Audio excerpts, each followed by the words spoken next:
Негиздер молекуласы металл иондорунан жана бир нече гидроксид тобунан турган заттар. Негиздер сууда эригиштүүлүгү боюнча сууда эрүүчү жана сууда эрибөөчү болуп классификацияланат экен. Сууда эрүүчүлөргө натрий OH, калий OH, литий OH, рубий OH жана башкалар кирет экен. Сууда эрибөөчүлөргө купрум OH2, феррум OH2, феррум OH жана башкалар кирет экен.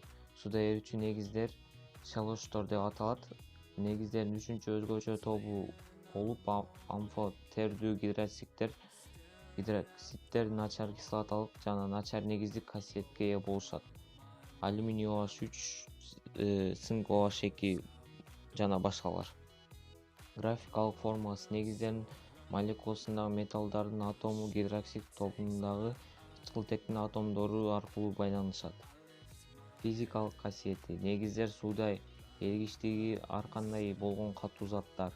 Жездин 2 валенттүү гидроксиди купрум OH2 көгүлтүр, темирдин 3 валенттүү гидроксиди феррум OH3 күрөң, натрий OH, калий OH ак түстүк болот.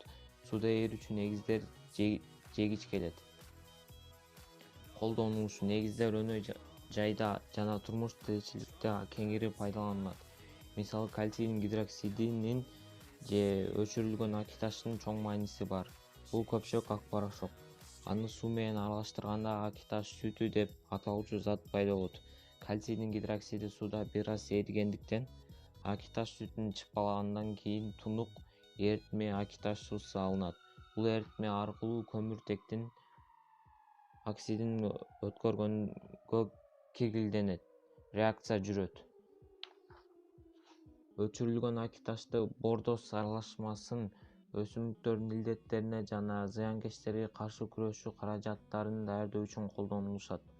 Акиташ сүтүн химия өнөр жайында, мисалы, кантты, соданы жана башка заттарды өндүрүүдө пайдаланышат. Натрийдин гидроксидин нефти тазалоо, самынды өндүрүү, току өнөр жайында пайдаланышат.